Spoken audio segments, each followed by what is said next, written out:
Brought to you by TechnoSpark 20 series smartphones.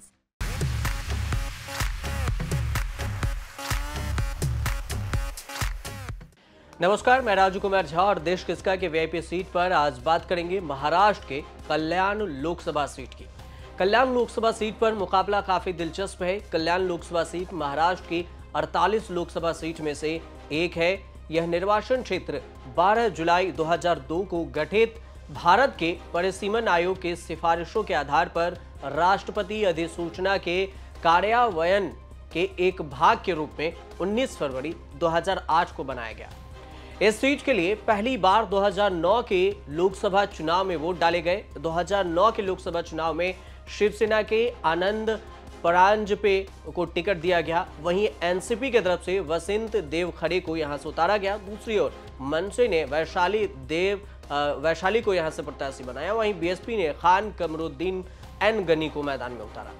Kalyan Lok Sabha seat पर 2024 में दिलचस्प मुकाबला होने वाला है और इस सीट से महाराष्ट्र के मुख्यमंत्री एकनाथ शिंदे के बेटे श्रीकांत शिंदे चुनावी मैदान में हैं। शिवसेना, यूटीबी और कांग्रेस ने इस सीट पर श्रीकांत की राजनीतिक घेराबंदी कर रखी है और इस बार मुकाबला त्रिकोणीय हो गया है। शिवसेना की तरफ से श्रीकांत एकनाथ शिंदे हैं, तो उसी के वर्सेज में शिवसेना यूबीटी की तरफ से वैशाली दरेकर राणे हैं। वीबीए प्रकाश अंबेडकर की पार्टी की तरफ से शहाबुद्दीन शेख मैदान में है।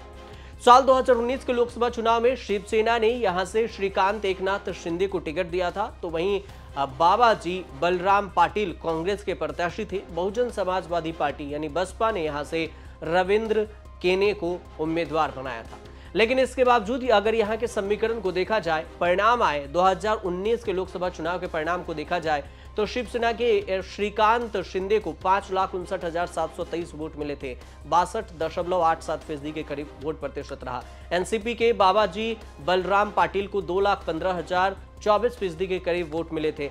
वीबीए के संजय हेडो को 65,000 के करीब 7% के करीब वोट प्रतिशत रहा था। इससे पहले 2014 के आम चुनाव में कल्याण लोकसभा सीट पर 18 से 19 उम्मीदवार मैदान में थे, लेकिन बावजूद इसके यहां से शिवसेना ने जीत दर्ज कर ली थी। तब शिवसेना के 2 हिस्से नहीं हुए थे।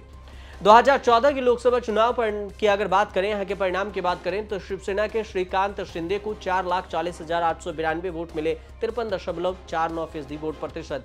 एनसीपी के आनंद परांजपे को 1,90,143 वोट मिले, 23% के करीब।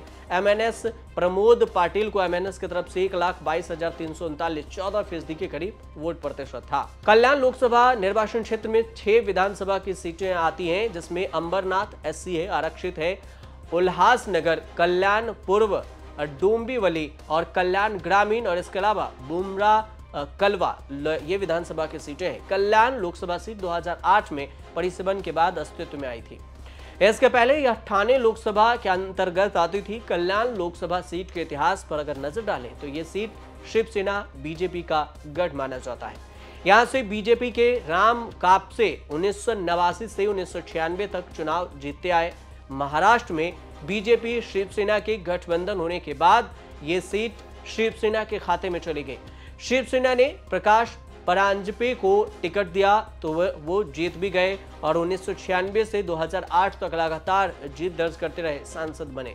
उनके निधन के बाद शिवसेना ने प्रकाश परांजपे के बेटे आनंद परांजपे को टिकट दिया। आनंद के पिता की विरासत को यहां से संभाला और चुनाव भी जीता आनंद ने। कल्याण लोकसभा सीट की जातीय समीकरण की अगर बात की जाए तो 2011 की जातीय जनगणना के अनुसार 74.39% यहाँ की साक्षरता है। 3,16,717 ग्रामीण आबादी बताई गई, 16% के करीब। 16,62,764 यहाँ की शहरी आबादी है, 84% के करीब। जाति और आबादी के हिसाब से अगर इस क्षेत्र को देखा जाए कि यहाँ पर जाति के हिसाब से किस जाति की आबादी सबसे ज्यादा है, तो बौद्ध धर्म के यहाँ पर 4.07% आबादी बताई गई। ईसाई धर्म के 0.05%, जैन धर्म के 0.2%, मुस्लिम धर्म के 10.09%, अनुसूचित जाति के 8.5% है और अनुसूचित जनजाति के 2.3%, सिख समुदाय के 0.36% आबादी है।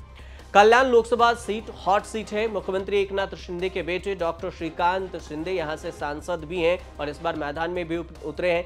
इस सीट पर हिंदी भाषी मतदाताओं की संख्या लगभग 8 लाख है, इसलिए इस सीट पर अगले सांसद का भविष्य हिंदी भाषी मतदाता तय करेंगे। पिछले दिनों जिस तरह से कल्याण डोंबिवली में होली मिलन समारोह पर भी देखा गया था कि उत्तर भारतीयों की तरफ से शक्ति प्रदर्शन किया गया, उससे साफ था कि शिंदे को लेकर उत्तर भारतीयों में नाराजगी है और यहाँ पर अगर इस नाराजगी को समय रहते दूर नहीं किया गया तो इसका नुकसान एकनाथ शिंदे को हो सकता है। कल्याण लोकसभा सीट 2008 में परिसीमन के बाद अस्तित्व में आई थी और इसके पहले यह ठाणे लोकसभा सीट के अंतर्गत आती थी। इस हिसाब से 2008 से पहले अगर इस क्षेत्र के राजनीतिक इतिहास को देखा जाए कि सीट से कौन जीता, किस पार्टी से जीता, वो भी आपको बताते हैं कि 1952 के बाद इस सीट पर पहली बार चुनाव हुआ था 1962 में। सोनू भाऊ बसवंत 1962 में कांग्रेस की तरफ से जीते। 1967 और 76 तक ये सीट मौजूद नहीं थी। 77 1980 में राम भाव मलहलगी यहां से जनता पार्टी से जीते। 1982 में उपचुनाव हुआ। जगन्नाथ पाटिल बीजेपी से। 1984 में शांता राम कांग्रेस से जीते। 1989 1991 में राम कापसे बीजेपी से। 1996 1998 1999 2004 में प्रकाश परांजपे यहां से जीते शिवसेना की तरफ से। 2008 के बाद ये सीट ठाणे से कल्याण लोकसभा सीट कटकर बन गई। 2008 में यहां उपचुनाव हुआ। आनंद परांजपे यहां से जीते शिवसेना से। 2009 में आनंद परांजपे शिवसेना से जीते। 2014 और 2019 में श्रीकांत शिंदे यहां से जीते हैं। 2024 का मुकाबला श्रीकांत एकनाथ शिंदे वर्सेज शिवसेना यूबीटी के तरफ से वैशाली दरेकर राणे के बीच और वर्सेज वीवीए प्रकाश आंबेडकर की पार्टी की तरफ से शहाबुद्दीन शेख के मुकाबले में होना है। त्रिकोणीय मुकाबला है।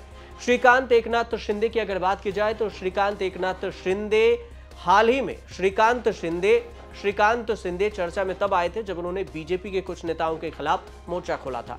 श्रीकांत बीजेपी से इतने नाराज हुए थे कि उन्होंने इस्तीफे की पेशकश तक कर दी थी। श्रीकांत ने डोंबिवली में बीजेपी कार्यकर्ताओं पर स्वार्थ की सियासत करने का आरोप लगाए थे। श्रीकांत शिंदे महाराष्ट्र के सीएम एकनाथ शिंदे के बेटे हैं। श्रीकांत शिंदे पेशे से डॉक्टर भी हैं। वे ऑर्थोपेडिक सर्जन हैं। श्रीकांत ने कालवा के शिवाजी हॉस्पिटल में करीब 2 साल तक काम किया। श्रीकांत की शादी साल 2016 में वृषाली शिंदे से हुई है। श्रीकांत शिंदे ने doctor DY Patil medical college Navi Mumbai से डॉक्टरी की पढ़ाई की है। अब अगर दूसरी तरफ एकनाथ शिंदे के बाद शिवसेना यूबीटी की बात करें तो वैशाली दरकरे राणे की अगर बात करें तो वैशाली दरकरे एकनाथ शिंदे के खिलाफ आक्रामक बयान देने के लिए जानी जाती है। वैशाली ने कॉमर्स से ग्रेजुएशन किया है। शिवसेना का कट्टर कार्यकर्ता माना जाता है। वह उप शाखा संगठन भी है। इस सीट पर पिछले कुछ दिनों से ठाकरे समूह के पूर्व संपर्क प्रमुख सुभाष भाईकर के नाम पर मुहर लगाने की बात हो रही थी। हालांकि बाद में सभी को पीछे छोड़ते हुए दरेकर को टिकट मिल गया। वैशाली दरेकर पिछले 19 साल से राजनीति में सक्रिय है।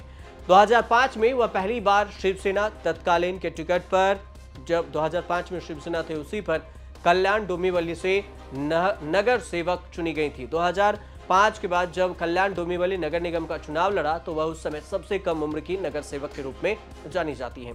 इसके बाद वह महाराष्ट्र नवसेना निर्माण MNS में शामिल हो गई। राज ठाकरे ने उन्हें 2009 में कल्याण लोकसभा सीट से उम्मीदवार बनाया था। वैशाली दरेकर को 2009 के चुनाव में महज 1,63,000 वोट ही मिल सके थे। वह शिवसेना के तत्कालीन उम्मीदवार आनंद परांजपे को हार गई थी। 2010 के महानगर पालिका चुनाव में वह नगर सेवक बन गई और कल्याण महानगर पालिका के विपक्षी नेताओं के रूप में वो काम भी की। 2018 में वैशाली दरेकर ने राज ठाकरे की पार्टी मनसे को छोड़कर शिवसेना का दामन थाम लिया। जब शिवसेना टूटी तब वह उद्धव ठाकरे गुट के साथ शामिल हो गई। उन्होंने ये भी बताया कि 2 दिन पहले उनकी पार्टी प्रमुख उद्धव ठाकरे से उनकी मुलाकात हुई थी और अब उन्हें वैशाली दरेकर को कल्याण लोकसभा सीट पर आक्रामक बयानबाजी के लिए उन्हें चेहरा बनाया गया है और उधर श्रीकांत शिंदे है। मुकाबला त्रिकोणीय है। देखना दिलचस्प होगा कि आखिर इस सीट पर कौन हारता है, कौन जीतता है। फिलहाल आप देखते रहिए न्यूज़ तक।